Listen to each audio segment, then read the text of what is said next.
તો મિત્રો આ છે હાપા જામનગર હાપા જે માર્કેટ યાર્ડ છે ત્યાંનો બ્રિજ અને રેલવે બ્રિજ ક્રોસિંગ હતો અહીંયા, અને એ રેલવે બ્રિજ ઉપર તૈયાર થઈ ગયો છે અને ઓલરેડી ચાલુ થવાની તૈયારી ઉપર છે, ખાલી ઓપનિંગ બાકી છે। તો આ બહુ સારા એવા સમાચાર છે જામનગરથી, જામનગરના લોકો માટે રાહતના સમાચાર છે। આ બ્રિજ ચાલુ થઈ ગયો જે રેલવે ક્રોસિંગ પર હતો, અને અહીંયા મિત્રો ઘણા ટાઈમથી હું જ્યારે પણ નીકળતો ત્યારે રેલવે ફાટક બંધ જ હોતી, જેથી કરીને બહુ મુશ્કેલી પડતી હતી।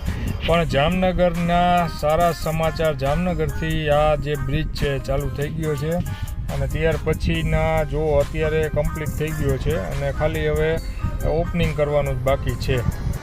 તો મિત્રો જામનગરના લોકો માટે રાહતના સમાચાર છે, હાપા બ્રિજ તૈયાર કમ્પ્લીટ થઈ ગયો છે, અને હું જ્યારે પણ અહીંથી નીકળતો હતો ત્યારે આ ફાટક બંધ જ હોતી ને મારે ટ્રાફિકમાં જવું પડતું હતું। તો સારા સમાચાર જામનગરથી આવી ગયા છે, આ પુલ જે છે બ્રિજ એ ચાલુ થવાની તૈયારી ઉપર છે।